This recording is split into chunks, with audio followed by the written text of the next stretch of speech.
said, a caller from among the jinn came to me and I went with him and recited Quran to them. Ibn Mas'ud said, he took us and showed us their footsteps and the traces of their fires. They asked him for provision and he said, you will have every bone over which the name of Allah has been mentioned.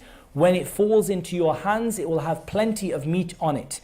And all of the droppings or all of animal dung is food for your animals. Then the Prophet ﷺ said, do not use bones and dung to clean yourselves after using the toilet, for they are the food of your brothers. So it seems here there's more detail that the food that has had Allah's name mentioned on it, when it falls into the hands of the jinn, it becomes covered again in meat that they eat. And likewise, the dung of animals is the food for the animals of the jinn, and Allah subhanahu wa ta'ala knows best. We also know that shaitan eats with his left hand, that the evil jinn, they eat with their left hand. From the hadith in Sahih Muslim, from the hadith of Abdullah ibn Umar, that the Prophet ﷺ said, when any one of you eats, let him eat with his right hand, and when he drinks, let him drink with his right hand. For the shaitan eats with his left hand and drinks with his left hand.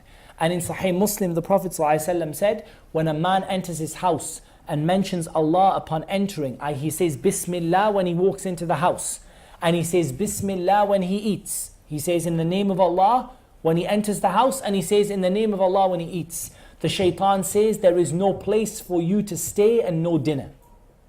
This is very important. But this is from the major ways you protect yourself from the shaitan, is that you mention God's name when you walk into the house, and you mention the name of Allah when you eat.